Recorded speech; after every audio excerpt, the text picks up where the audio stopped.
The Brandon Peters Show may contain explicit language and detailed plot points. For more information on the show, stay tuned to the end of the episode.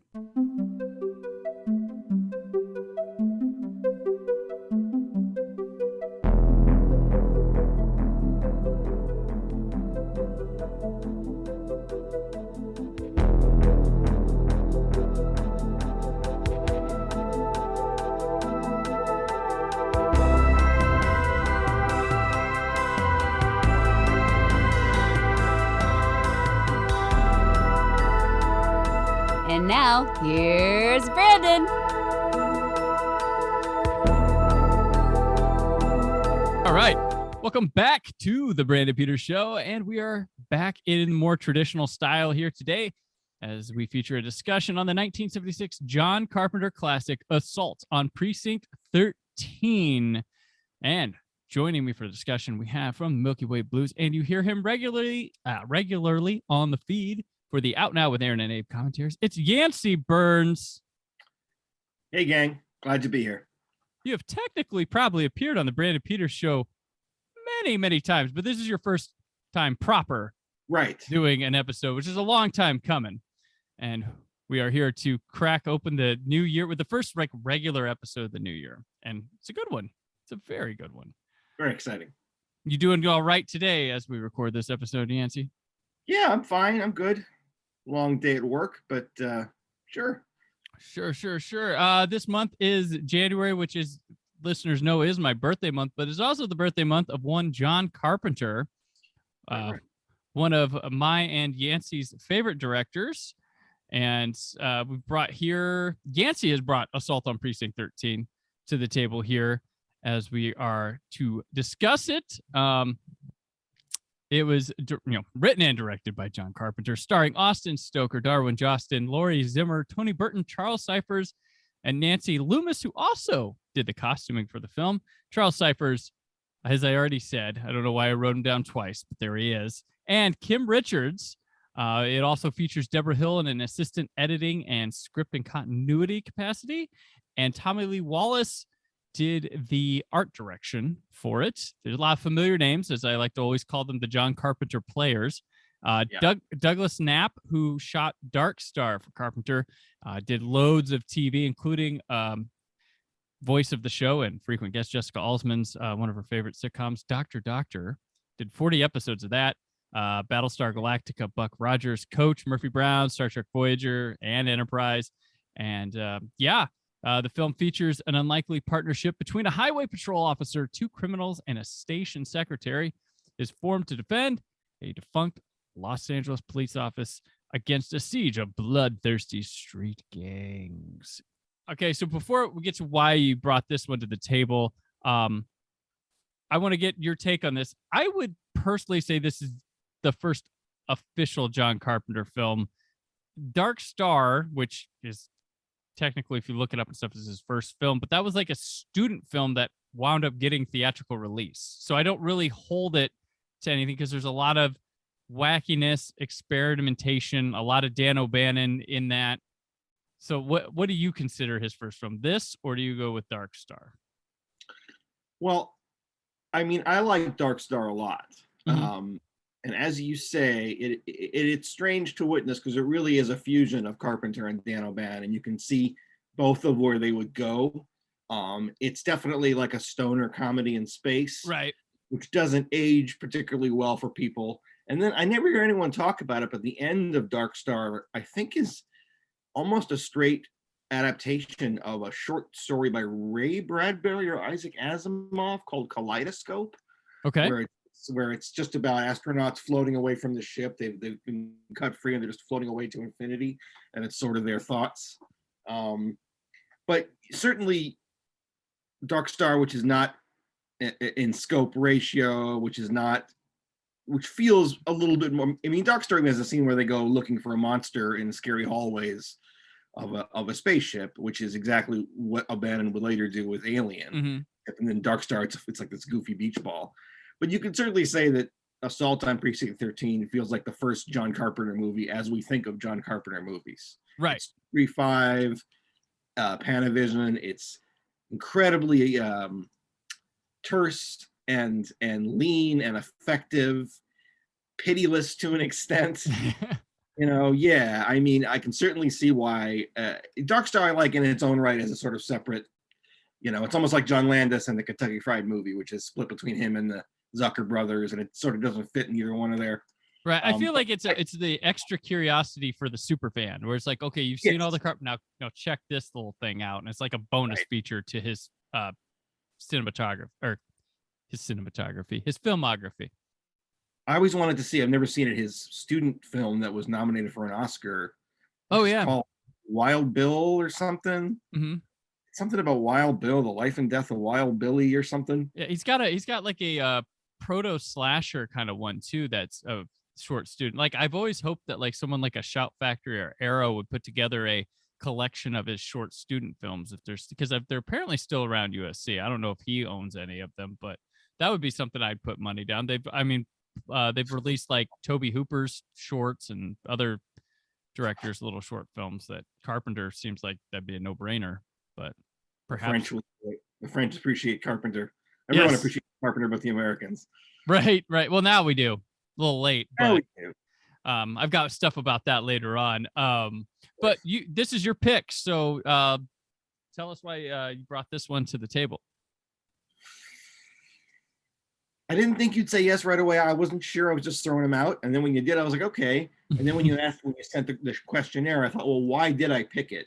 It's a longtime favorite. I think it's my favorite John Carpenter picture, which is no affront to any of his later works, because I think it depends how you define B picture. But I've thought to myself many times, this is my favorite B movie ever, and it's unlike Carpenter's other movies because it's basically a straight action movie. There's not a science fiction element to it, even though it feels like a John Carpenter movie. Mm-hmm. But more than any of his other movies, it just goes to show why it's how you can steal from old movies and make a new movie. He probably loved before film school, but it's just that and sheer filmmaking ability and a taut script, and you don't need much else to make something that's great. I mean, I've seen this movie at least probably 20 times in my life, starting with the first time I saw it was when they first released it on Laserdisc. I'd never even heard of it until I became a Carpenter fan. Then I went back and watched all his movies, realized how great he was. After underrating him throughout the 80s, because I was a Siskel and Ebert guy, kind of like show friend Peter Paris. And I got a little snobby probably when I was 14 or 15, and I thought that because all the Carpenter movies had gotten bad reviews in the 80s, that meant they were bad. And a friend of mine, Robert, was the one to knock some sense in my head when he just listed off all the movies. And it was right around that time that they were finally putting them out in widescreen versions on Laserdisc. So I saw a short amount of time Escape from New York and Halloween, which Criterion put out, and this, which Image put out, a great widescreen Laserdisc of this with a great commentary track by Carpenter. I probably spun that thing in my late teens and early 20s, 25 times. So it's just a very, I think it's a great movie. And I don't know. Like it's great. And I think it in hindsight is even greater once you get through the Carpenter stuff, like most of his stuff, and go back, because it's pretty astounding how much of a fully formed voice he has that would carry on through right away. Like everything about John Carpenter was here from the jump. And I'm not saying he didn't have anything else to say. I'm just saying he was established, like right there. Like for one, he's got total creative control of the film. That's typically what he would have. But things you'd notice later on, like horror stuff, like the way he can light and shoot horror, stalking, invasions, anti-heroes. Yeah, I mean, you have the Snake Plissken archetype right here, or a type of guy he'd like to use Kurt Russell for. He's crafting his own score in it. It's a neo-Western, two people at odds having a laugh at the end. I mean, it's all here. Almost every one of his movies has a touch here. Even the empty police station, you could say, is somewhat Prince of Darkness-y. Oh, sure. You want. And it's crazy. Like it's all here. It's all here. Like, I mean, you have the start of some casting regulars and crew regulars, but that's typical with a lot of early filmmakers, especially coming off film school and things like that. But it's just incredible. Like his shot compositions are there to do callbacks. Just every time I ever go back to this, I'm like, geez, like what? This is the type of debut. I mean, it's not as flashy. I don't think it got the respect that like Blood Simple got, but this is Coen Brothers-esque, where it's like, holy crap, they're this good, like right away. And yeah, and it's crazy. This one, I think it has respect. It became a cult film, but then it became, I think I was going to talk about it later, but his filmography has sort of shifted in your what's the best ones and the must sees from back in the 80s to the 90s to now, because back in the day, the John Carpenter films to see, this was probably up there, probably in the 90s, because it got looked back upon like, you know what, that was good. This one, Halloween's only the one that's been the constant of like, you got to see that one. But I think like Starman and Christine were much higher up on the must see Carpenters back in the day.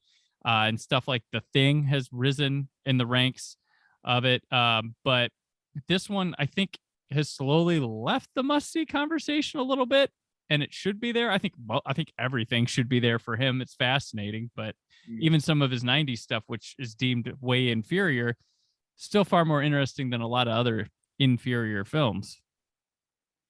But yeah, the alternate story for John Carpenter would have been that he continued to make films in the action or thriller genre after Assault on Precinct 13. Mm-hmm. If he wanted to chase critical approval, he could have continued to make, thrillers, sort of Tony Scott type of movies. He's not as overtly stylized as Tony Scott. But as we all know, Carpenter, the next movie he made was Halloween, and he very quickly got that moniker of master of horror. Right. And he is known now as a genre filmmaker. I think if we include if we're saying sci-fi and horror is genre, which they used to call it when I was a kid, yeah. I think Carpenter is the greatest genre director that we've ever had. But it would make sense if we think of him as a genre guy, why some people would not have seen his pre-Halloween movie, which is not. Yeah. It certainly should appeal to genre fans because it's dark and violent and exciting, but it's not really a horror movie. So, like as I said, I hadn't heard of it growing up. It never aired on HBO growing up. I never heard of it. I'd heard of all the other Carpenter movies, but not Assault on Precinct 13. It's just his earliest, and it doesn't fit in the genre he's famous for. And of course, that's a whole other conversation. But American critics are famously hard on horror movies, and the fact that Carpenter became a genre auteur, basically doing sci-fi and horror movies for the rest of his career, it resigned him to being not respected and not appreciated. He was ahead of them too. Like there's all these things that were just wacky and misfires then that we look now like, what? Why were these? They were pioneering, and like a generation saw them and were inspired. It just wasn't the old people, or the older critics at the time. I mean, the older critics were anti-gore, of course, and Carpenter had some gore, but I just don't think there's any excuse. I don't care how turned off you've gotten by horror. It's hard for me to believe. I remember how bad the reviews for like Prince of Darkness were. Oh yeah. It was just treated like an absolute piece of swill. And really it was a lot of critics going, boy, we liked Assault on Precinct 13, and I guess Halloween is good. But after that, he's just been making these stupid horror movies. So he got no respect. And that movies like, I remember one guy in LA who liked They Live, but most of the time it was just treated as like this degenerate trash. And I thought that was true until I finally wised up and really saw them all. Yeah. And I remember it was the scene in this movie in Assault on Precinct 13 where it's the second or third time that the Street Thunder opens fire on the police station, and it's just silencers. Yeah. And there's like a piece of paper getting knocked into the air and knocked around by silencers, and it's so striking. Yeah. And you're like, this guy is great. Yeah, it's intense. Like it's famously this is a sort of hybrid of Rio Bravo and Night of the Living Dead. Yeah. And with an intensity that probably exceeds both of those, honestly, because gunfire is something that's a bit faster and coming out of nowhere more than a zombie. as much as Light of the Living Dead is one of my favorite films of all time. But this gunfire stuff just like out of nowhere, and you'll see people even like the Coen brothers doing something like this in No Country for Old Men, where gunfire, silencer fire from nowhere. Yeah.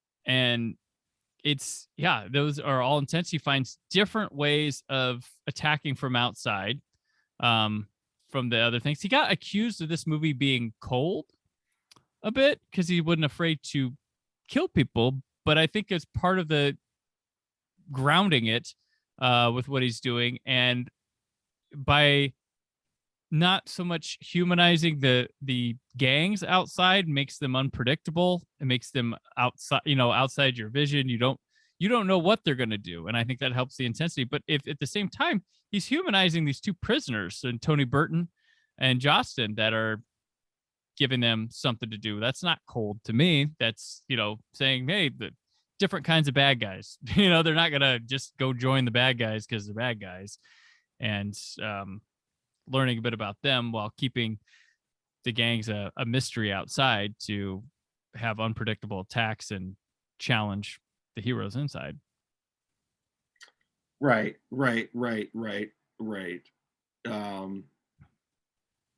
Yeah, I was just thinking about Rio Bravo again and how it's a little different in that Rio Bravo is a bunch of gang members trying to release, is it Claude Akins or somebody who they've arrested? John Wayne and Dean Martin, his drunk deputy, and then it's Walter Houston or the other one, but the sort of old daffy guy are defending. This is the police station at the end of this western town, and they've got Claude Akins, the cocky outlaw, and his men are coming in wave after wave, and they're defending against these attacks, which is quintessentially Howard Hawksian, and it's quintessentially Carpenter. But Carpenter, you said that he was, I hadn't heard that. I mean, makes sense that he was accused of being cold. I've heard over the years various people that have worked with him who didn't really warm to him, because I think, and it should be obvious from his movies, he's definitely a bit of a misanthrope. Yeah.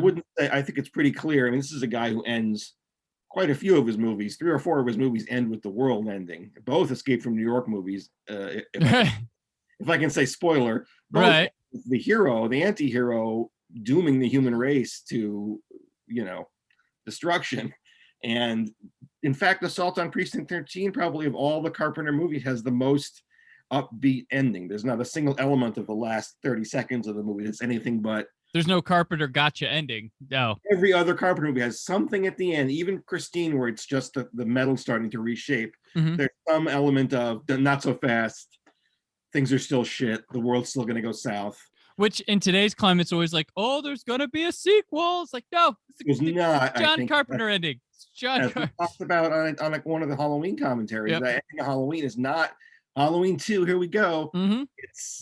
He's still alive. You didn't get him. He's out in the parking lot waiting for you as you walk to your car. That's the point. You don't get to have the feeling of security that we've got the bad guy. You don't even know what he was now. And that's that. No, he's definitely, you mentioned the B movie thing. Like I've always credited him with making the not, I hate to say elevated, but like he's making better production valued B movie while never forgetting it's a B movie as well. Like embracing the B moviness of it by pushing limits a B movie can't, while still pushing limits on himself that he might not have the resources to do. That's kind of how I feel like he goes for it, like with his stuff. Like Escape from New York almost feels like it's too big for what he might have, but he still pulls it off. Agreed. In the meantime, it barely feels like it's holding up the tape and stuff outside of the frame. Right. Which is one of the reasons that I think Escape from LA is sacrilege to say, but I think it might be the stronger movie. Because it is one of those projects where the more money, even though the special effects are notoriously bad, I really think that second one feels like the guys who made the first one just playing with a bigger playground. I think there's a better understanding of that second one now, because we are talking about Assault on Precinct 13 this week, folks. But Escape from New York was written by a guy in California about a futuristic New York, so it's just could be any prison city. And then Escape from LA is actually the guy who knows the city adds the Right. flavor into it. So had he known more about New York, that movie probably would have played a lot differently and closer to LA. Right. But they're both pretty fun. Like I used to be like, oh my gosh, that LA. There's some 90s stuff that's like about it, but overall it's a pretty enjoyable movie, I think. Looking back, It gets dismissed revisiting. by, yeah. Oh, did I cut you off? I'm sorry. Mm-mm. It gets dismissed by the crowd who say, well, that's the same movie. You just did it again. That's not fair. That's the fun of it, though. That's the fun of it. They basically chose the same frame, brushed off all the jokes, and added all new jokes. Mm-hmm. It's great. It's great. They maximize the amount of macho ridiculousness that Snake Plissken, which of course, as you said, is evidenced here by the Darwin Justin. Yeah. Napoleon. What's his name? Napoleon John? No, Napoleon. It's got a very. He's that line about women and sunsets. They're both so goddamn precious. Right. Yes. I'm gonna try. The guy who I do know this, the guy who plays, although I'm not gonna know his name, the guy who plays the big sort of hulking cop or whoever he is who sort of abuses him in the scene at the beginning. Right. Is the same actor who played Scar in The Searchers. He plays the bad guy in The Searchers. So that's another callback to Ford. Obviously, it was another. It's Wilson, Napoleon Wilson. Wilson. And they got the running gag about the cigarettes, which would be like something like Snake Plissken with "I thought you were dead" or something like that. Very. I'll tell you in a minute. I'll tell you in my dying moment. Only in my moment of dying. Oh, it's a different gag. Yes. Got a cigarette, and then he says, "Why are you called Napoleon?" And he's, "I'll tell you in the moment of dying." Right. Which is great. Yeah, he's classic. Do we even know what he did? Is he a bank robber or is he a murderer? We never get it. They want to ask him. He won't share. The point is, what is an external pressure that would cause them to join forces? Which is thrilling. How thrilling. There's the whole thing of, you don't need to care about what this guy was. You need to care about what he can do for you now. Like, right. He may have ate a baby, but you need this guy to hold the fort down with you right now. Like, it's the ultimate, like the compromise, the teamwork that you couldn't expect from where you have, like, that's what you like. And why is he helping? Who knows? Who cares? He's helping. It's a great hook, and it's not something that's in Rio Bravo or Night of the Living Dead. This idea that the station is shut down, and that they're just sort of spending the last night tending to this shut down station, and that's when the gang members attack to get revenge on. Which is also a nice element that it starts off with the gang members being set up and sort of slaughtered in an alleyway by cops. Right. Carpenter again is always leftist, liberal, always going to be pushing that the system is crooked and the cops are crooked, and that. Which is, one of the things that makes him great, especially all during that 80s. And probably one of the things that went against him in the 80s was that in a time that was rah Reagan 80s. Yeah, he was anti-capitalism, anti-Bible, he was pushing against, and that could, not all the critics were these like liberal wonders back then. And he was doing it in horror movies, and that's really John Carpenter's career is the kind of career that got people excited about American movies in the first place. Like in France, they started noticing auteurs. I've always said Halloween looks European. It really does. The cinematography, yeah. But this idea that you can spend your whole career making movies that are not Oscar movies, and not really examined that closely, or considered to be just sort of gruel for teenagers in the malls, and his entire filmography then is unified by his constant misanthropy and his constant sort of comic cynicism and heroism with cynicism. He gets to do it uninterrupted through his whole career in a way that he might not have been able to had he been making the kind of sort of mainstream dramas and thrillers. In fact, his last really good movie is, I think, Ghost of Mars, which is almost a straight remake of this movie, because it has the same thing. It has the Ice Cube is Napoleon Wilson again, right? Which was evolved from his Escape from Mars script, which was the third Escape from. They were supposed to work on that, and then after LA tanked, he reworked the script to be Ghost of Mars. So therefore, you have that Snake Plissken archetype, because it was at one point Snake Plissken in there. So I that's do like that one a lot. But yeah, that makes sense. It did tank kind of last. That's a shame. yeah. I like to, and the thing with the Carpenter is if you look at his projects that didn't happen, he was never aiming at those Oscar things. No, no. Like his Oscar closest thing he got to like was Starman with like Jeff Bridges getting a nomination. Right. Like That's the closest Lane came to a lane change. Yeah. Was making this, I think, really terrific grown-up version of E.T. That's about a beautiful way of looking at someone dying that you're in love with. If they sort of come back as this. Yeah, his projects on the ground are like a Creature from the Black Lagoon remake and things like that. Like it's not all these like prestige. Right? He's the first guy on Firestarter, I think. Oh yeah, he was Firestarter till the thing bombed, and then he got taken from that. They all bombed. All these movies bombed. Again, it leads an impressionable me to think, well, John Carpenter sure stinks. Big Trouble in Little China. Yeah. I didn't like that when I was a kid. I thought it was terrible. And then when I was 25, I'm a huge fan of it. Yeah, it's always like I'm always a fan, and I always said like if you don't like a movie, give it some time, maybe revisit it again. You might have been in a mood, you might not have been the age, the world might have changed. You've been a kid and now you're an adult. You didn't get it. It's tons of and you know what? The presentation might matter. Like I used to not care so much about a lot of Italian horror films, but thanks to like Shout Factory, Arrow Video, like all these people cleaning them up, and I'm like, man, these are wonderful. What was I thinking? I'm it was a combo of Argento and Carpenter movies started coming out in the mid '90s. Letterboxd. Yeah, and Carpenter is certainly someone who, I mean, I can't excuse my youthful smugness entirely on, but his movies are. They used to say it about Nicholas Ray, who's a big cult director, obviously from the sort of 40s and 50s. About a movie like Rebel Without a Cause, that if you were seeing a pan and scan version of it, the artistry didn't exist. You might like the story, but you're never going to appreciate what makes it a special film. And Carpenter is so good at that Panavision blocking. Yeah. And that all through the 80s, you're seeing it on HBO, you're seeing harshly panned and scanned versions of these wide everything he ever made. I think after Dark Star is that was in the theaters was.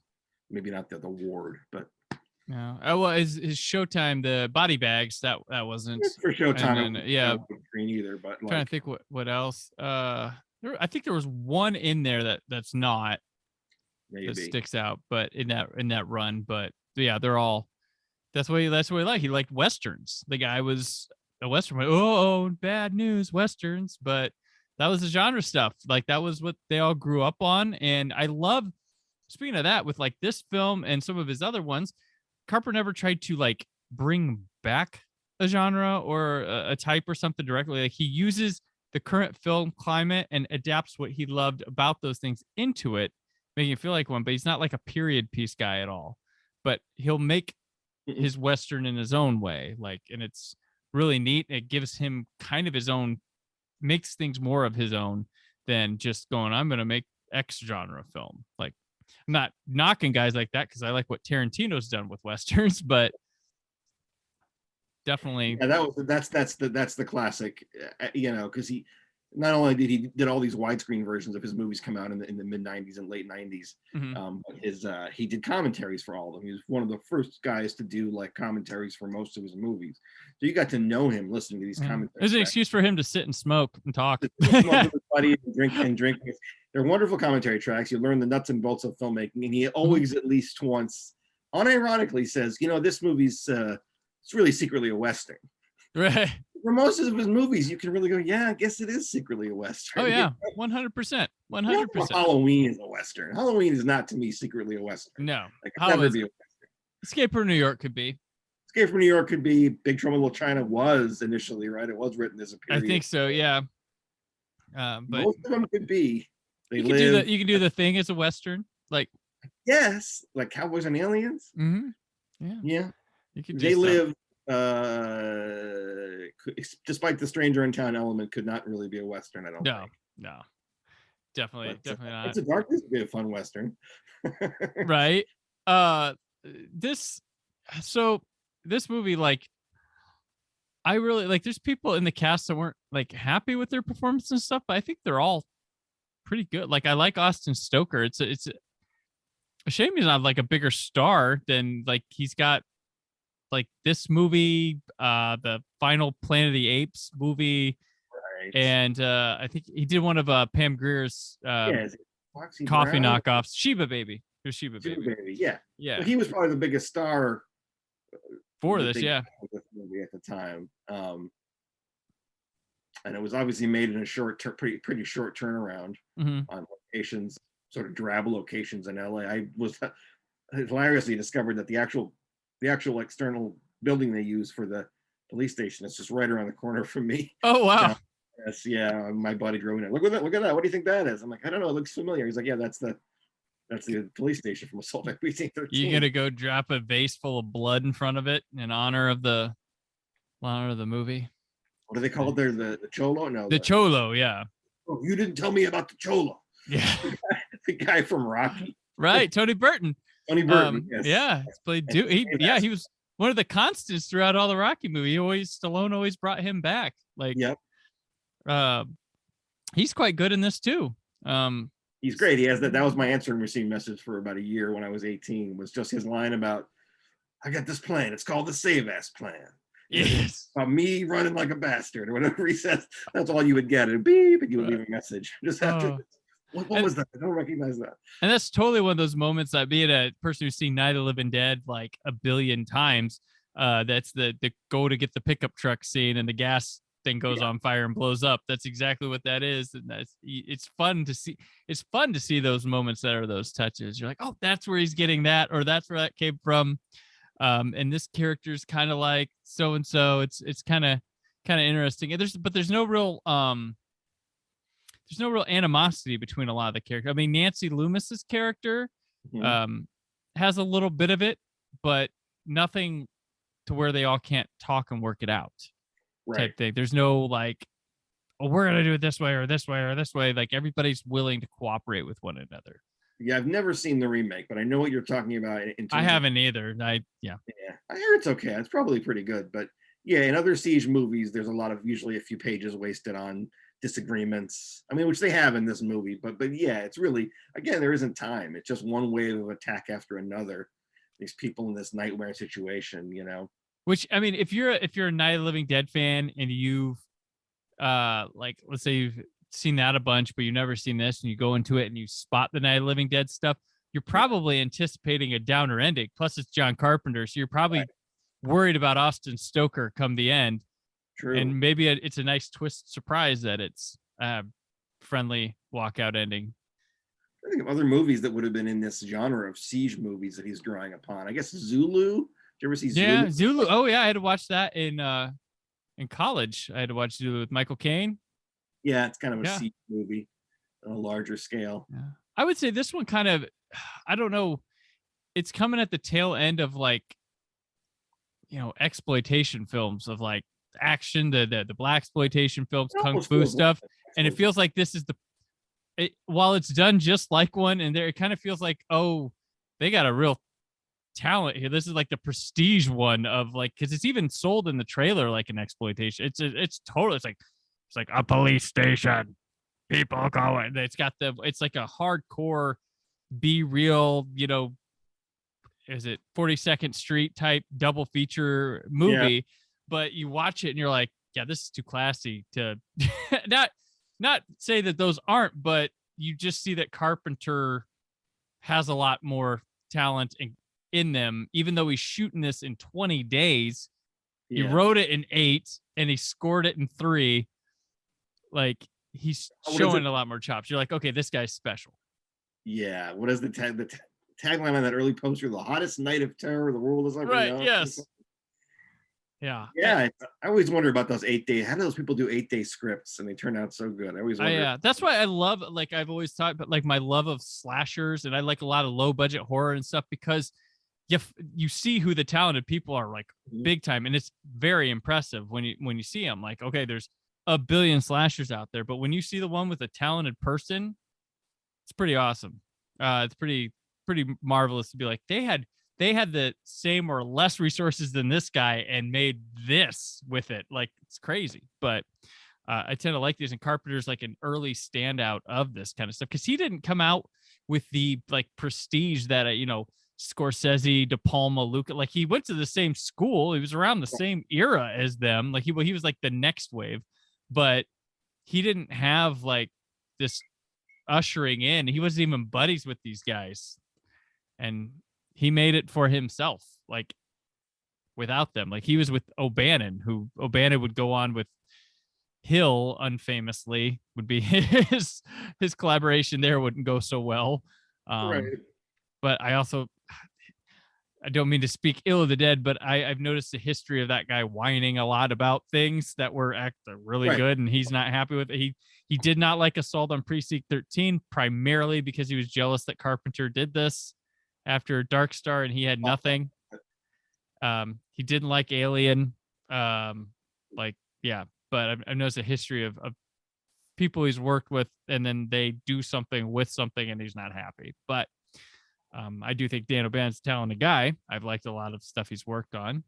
But Carpenter's not like, he's USC film student, but he's not with those guys. He carves his own path. He starts really low budget, but none of them like pick him up. None of it, like, he didn't do any produced by anyone else. Like, it's interesting.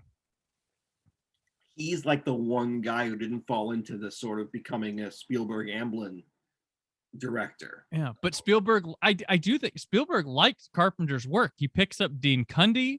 A lot of his early 80s movies that weren't directed by him have a Carpenter look to their cinematography. Like Poltergeist and Gremlins look like John Carpenter. E.T. looks John Carpenter like. Like there's something going on with him that I'm seeing in Halloween and The Fog and this that sort of evolves to like what the Amblin look ends up becoming. Even though Spielberg does have some of that, you can tell he likes something with Carpenter's work. But I'm sure, and I'm sure he made offers to him to get him into that circle that eventually had Joe Dante and Tobe Hooper. But Carpenter's like, I do my own thing. Thanks. Bye. It may just be that's the kind of guy he is. He may just really be this kind of guy through and through. A sort of Carpenter gets in with De Laurentiis a bit. That's where he ends up having his ties. Right.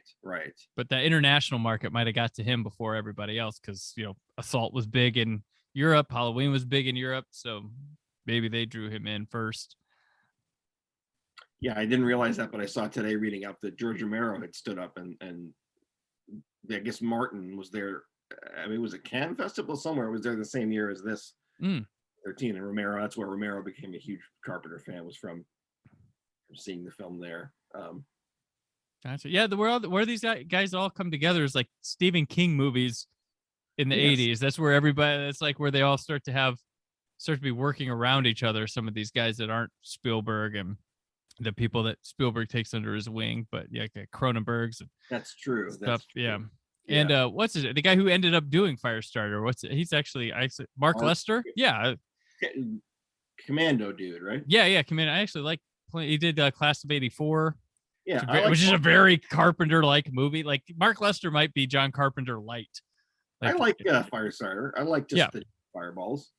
And it's got the Carpenter-esque score. We haven't talked about the score. Oh, yeah. This thing's ahead of its time. This is this is before Tangerine Dream becomes a thing, right? Yeah, I put it on earlier just to watch the Blu-ray, and I was reminded again how the first sort of 2 or 3 seconds of the movie is just black, and you hear the score almost rattling like a rattlesnake. It's like yes. And then the score. I don't know what the history of minimalist electronic scores before this movie it was.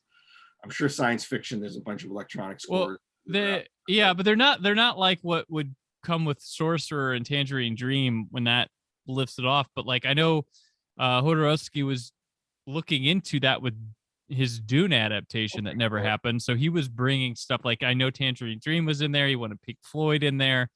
That was all becoming a thing. But like Carpenter's doing stuff that they say this score was inspired and supposed to be a cross between Schifrin's Dirty Harry score and Immigrant Song by Led Zeppelin. Yeah, I had not thought of. I mean, Dirty Harry makes sense, but yeah, I guess Immigrant Song makes sense too, because it's dun, dun, dun, dun, dun.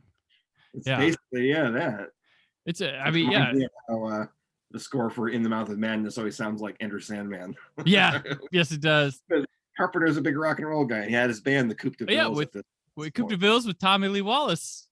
Right. Yep. They were, and he was a big Blue Oyster Cult guy too. He got them into Halloween, which John Carpenter looks like he's cosplaying Blue Oyster Cult back in the day. Yeah, it looks like he is cosplay Blue Oyster Cult. He sure does. Yes. He had that he had that hardcore long hair mustache 70 look going on. But yeah, and I always felt like when I watched, and I have the book, it's a great coffee table book of John Carpenter. The person, she was on set for all of his movies through Christine, I think, and she took behind the scenes photos back when not a lot of people were doing that. But his sets always looked like a good time. And I was like, he's a director that when I was first learning about film really attracted me because his sets always looked like not a lot of people. It looked like a collective familial unit, and everybody was sure of their jobs. It seemed like everybody treated each other fairly. And you'd see these pictures and you'd hear about his films, like Halloween really intrigued me because I was like, that's the kind of stuff I would like to make. That makes me feel like I could pull off a movie. I'm not trying to belittle Halloween, but that's like, sounds like, oh, you don't need like semis and crews and like all this stuff. Like you just need like 15 people around, like, everybody's helping out and things like that. And it sounds like they're having fun making John Carpenter movies. He said this was the most fun he ever had making a movie, which ask him during those 20 days that he was shooting it. Maybe not, but looking back, he's fond of it. But Halloween sounded like a fun set to be on. The Fog sounded like a fun set, even though they had to go back and reshoot a lot of The Fog. But no, like his movies seem to have a lot of fun. And I've never heard any performer, like, granted, he didn't like working with big names because egos and stuff, but I've never heard a bad word about John Carpenter working with him.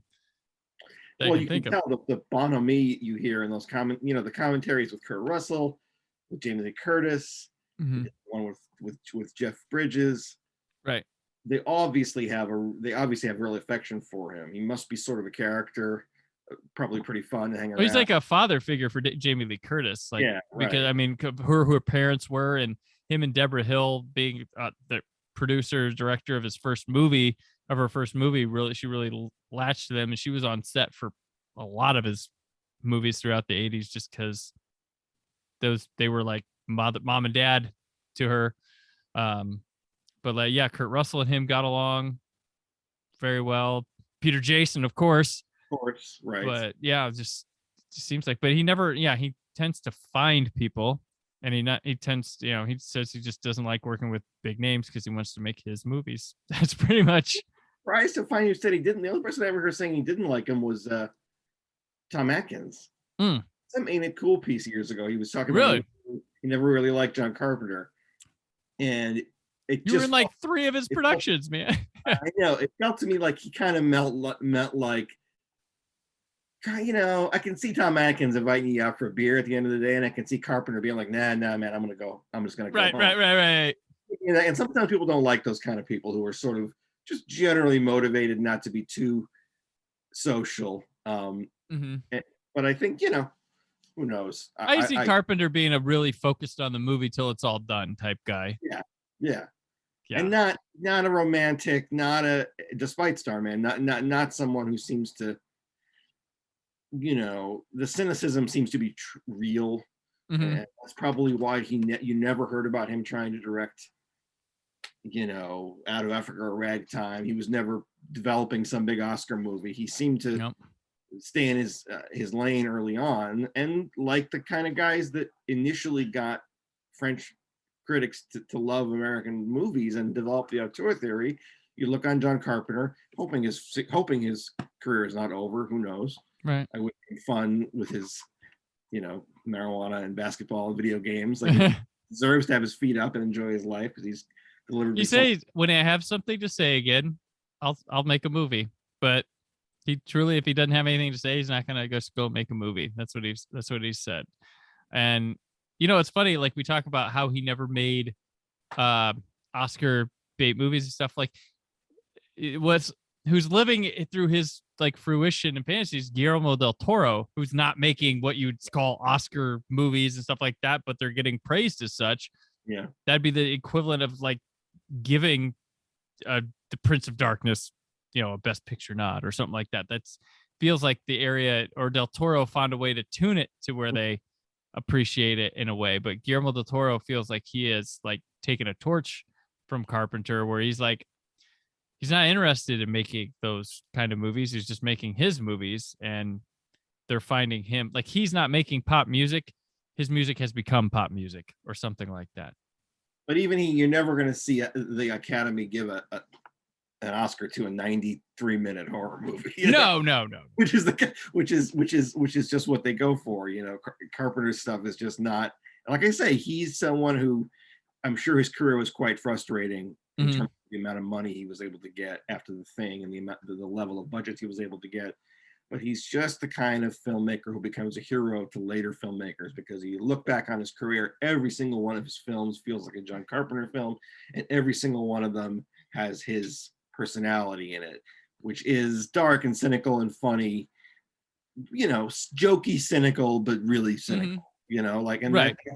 You want that when you look at a filmmaker's work, to see this commonality. Oh, there's Carpenter again doing his, giving the finger to religion, or giving the finger to government, or giving the cops, like right, or the whole human race. which in this movie he adds Hitchcock's classic cop story. He gives it to Austin Stoker to talk about, where Hitchcock talked about his father putting him in jail just to teach him a lesson with the cops and scare him, and that's given to Austin Stoker here. That's a good point. I never thought that is the same story. Yeah. Mm-hmm. Yeah, it's pretty interesting. And yeah, speaking of other stories, funny anecdote I found here. So at the time this was made, he had two scripts he was working on. One was called Eyes, which became Eyes of Laura Mars, but he decided to sell the rights to Eyes of Laura Mars to keep it relevant here. And for those of you have seen Licorice Pizza, you're gonna get a kick out of this. It was sold to John Peters and Barbra Streisand, so he picked this over that one. It was sold to John Peters and Barbra Streisand, renamed The Eyes of Laura Mars, and then instead of Streisand playing the part, they got Faye Dunaway to play it. Irvin Kershner directed it. Right. I didn't see it until a year ago, probably, and I kind of liked it. It's a very gaudy, fun, TV movie, Apollo-esque New York slasher thriller, but it opens with a Barbra Streisand song, like the full performance of a Barbra Streisand song, and the credits like, why is it Barbra Streisand? And then I look, I see, they bought Carpenter's script, and then Irvin Kershner, whatever. But yeah, interesting. I saw that too earlier, that he was working on these two scripts. Yeah, it's a pretty funny thing. And this one was also his like we talked about the camera type he uses, but this was his first experience ever with Panavision and cameras and lenses. Does a pretty damn good job with them. Oh yeah.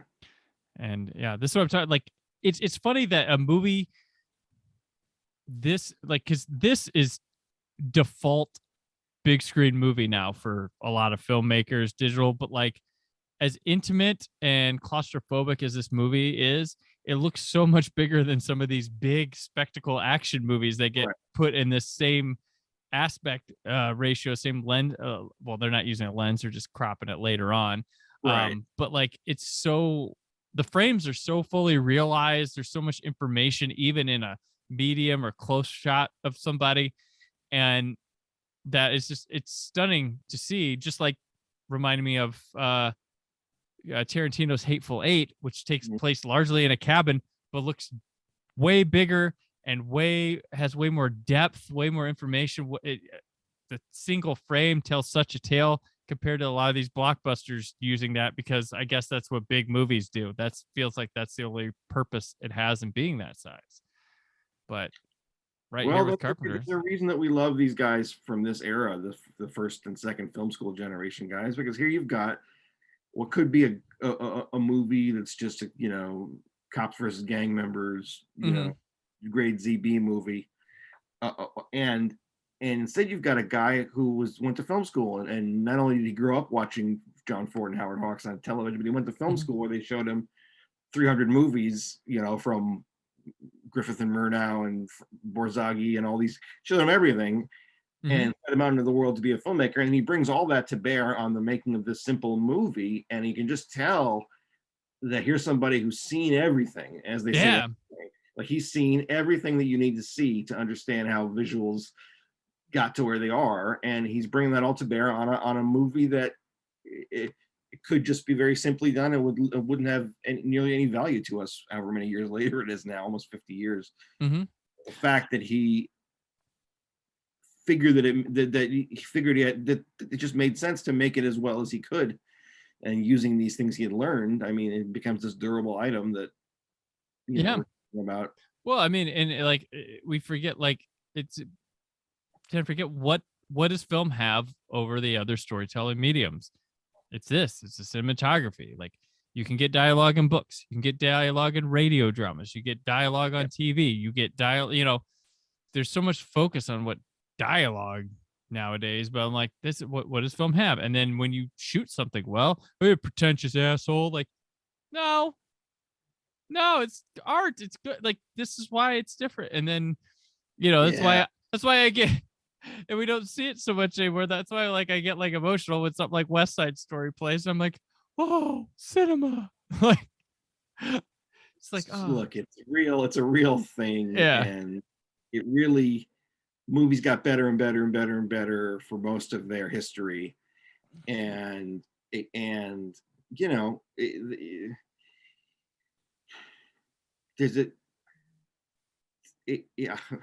just not all the people talking about older movies and older movies shouldn't be forgotten. It's really not just this nostalgic impulse to protect things that we loved before. Right.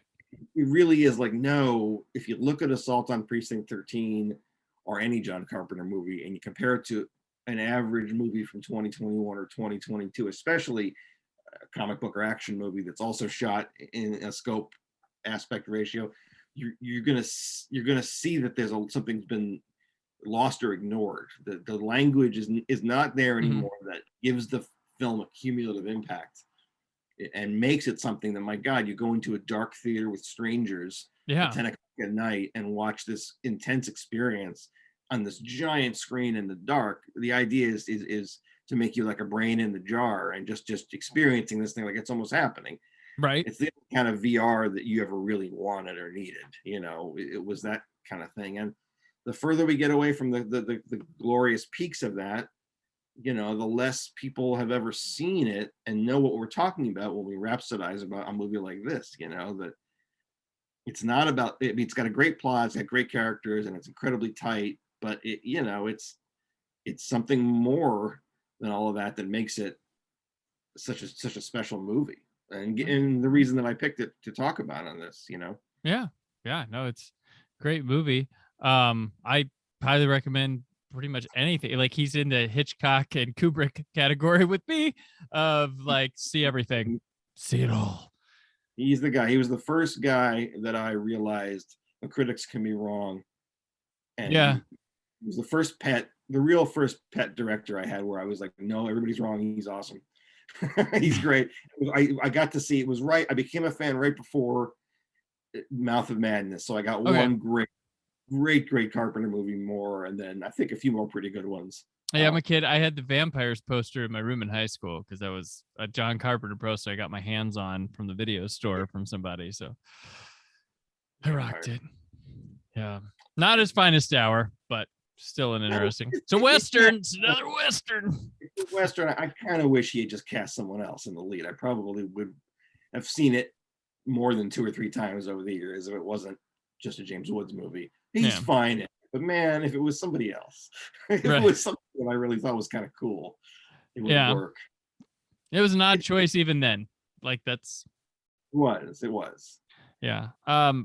Solid Precinct 13, to epilogue it here. The person who would end up acquiring to distribute the film was Irwin Yablans, the Irwin Yablans, Trancas International Films.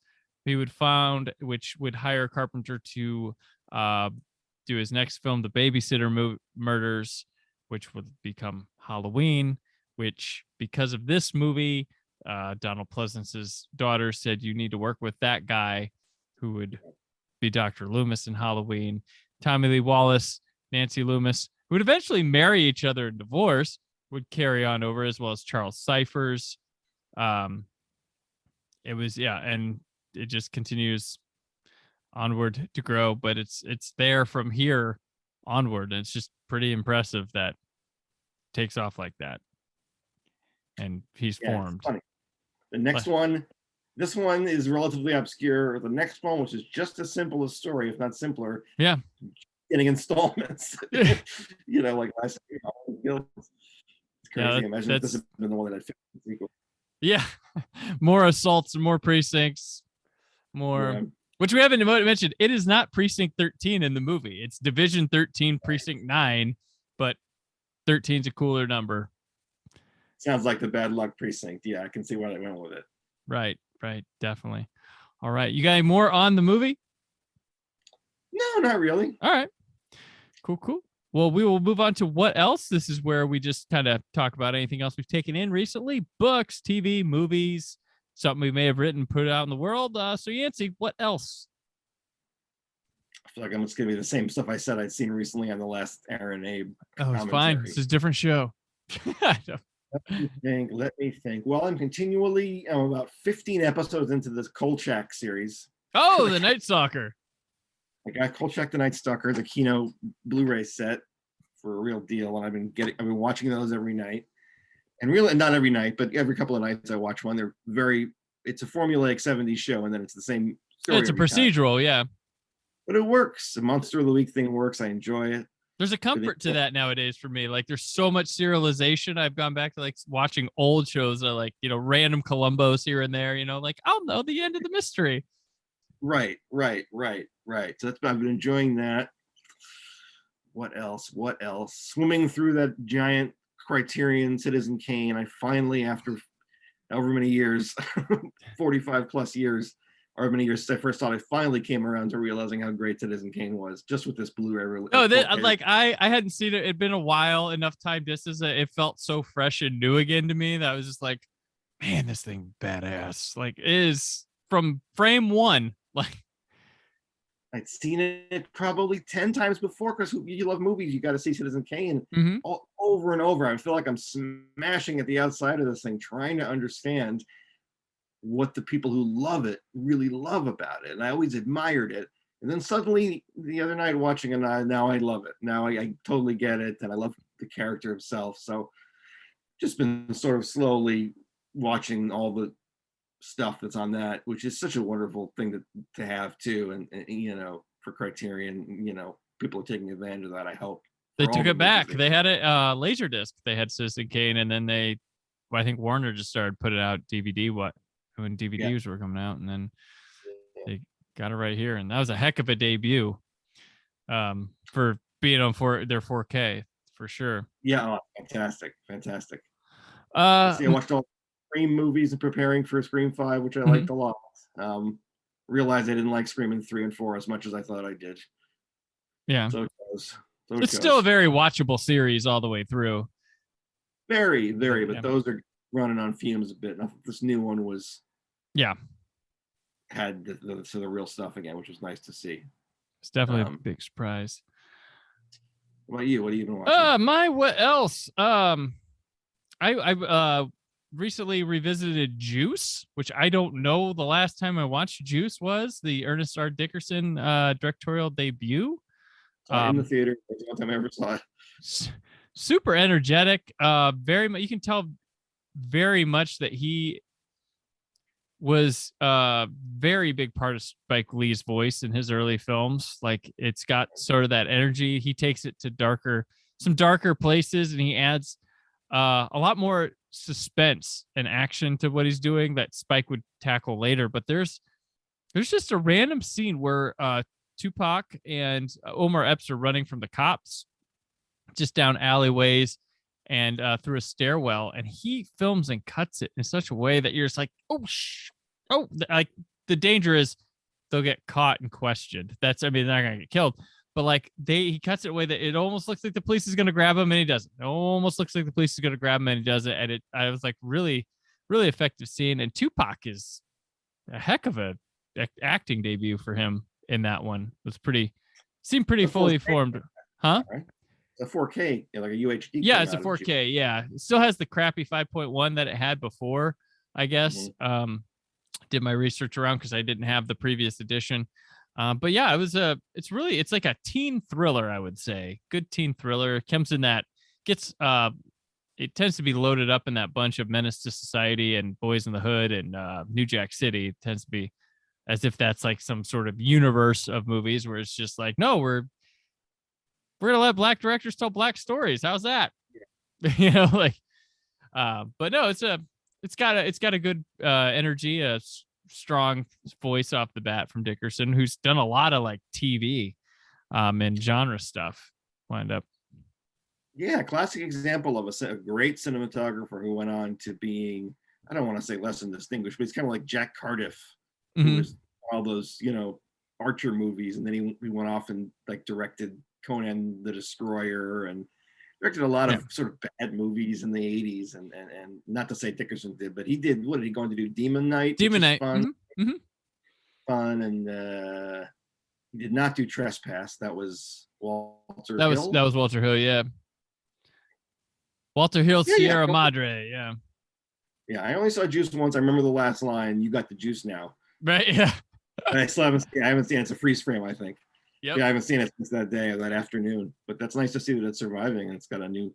Yeah, I'm sorry that Paramount's like, hey, let's do that. Like Paramount's been in good deep, like their 4K selections have not been very predictable, but they do seem to they have recently in the last couple of years had someone else take over the home video department that actually cares about the catalog, that actually wants things, that respects like your Arrow videos, your Vinegar Syndromes and stuff.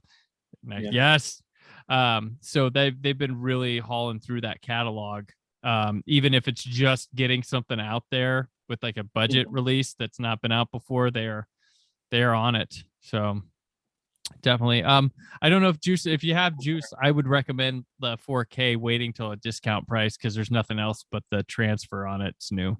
So but well, that'll do it for today. Yancy, thank you so much for stopping by. Good to have you proper on the show and talking John Carpenter.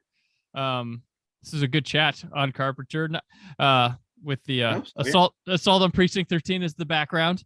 Yeah, I knew this would happen, but it works. Let people know where they can keep up with you around there if they want to follow you on a social media or something like that. Well, if you want to follow, I'm on Facebook as Yancy Berns. I'm on Twitter as Yancy Jack. I do have a blog called the Milky Way Blues that I need to start committing to publishing or stuff in much more often than I have. It's been quite a couple of years, I think. But I'm raising a boy. We have another boy coming in March, a 2-year-old, and another son coming in March. So I can't say I've got too much free time, but I do feel like I owe myself to eventually start a blog or a podcast, because it's so fun. And today I was like, how are we going to talk about? I was kind of anxious. What are we going to talk about for an hour? Like, I love it. And I should have known we could have talked for 6 hours about going down various rabbit holes about John Carpenter and 80s movies and whatnot. So yeah, it was an absolute pleasure. Yes. All right. Excellent. And I'm on Twitter and Instagram at Brandon4KUHD. Written work at WhySoBlue.com. There's more from the Brandon Peters Show this week. But until then, stay film positive. Thank you for listening. The Brandon Peters Show is a Creative Zombie Studios production. Produced by Brad Shoemaker and Brandon Peters. Written and edited by Brandon Peters. Announcer vocals by Jessica Alsman. Theme song by Metavari. Web design and show art by Brad Shoemaker with Brandon Peters. All music and clips featured in the episode are property of their respective studios, and no infringement is intended. Additional information on this and other episodes at BrandonPetersShow.com. For any inquiries, press opportunities, or sponsorship, contact mail at BrandonPetersShow.com. The show is available on Apple Music, Spotify, or anywhere podcasts are found.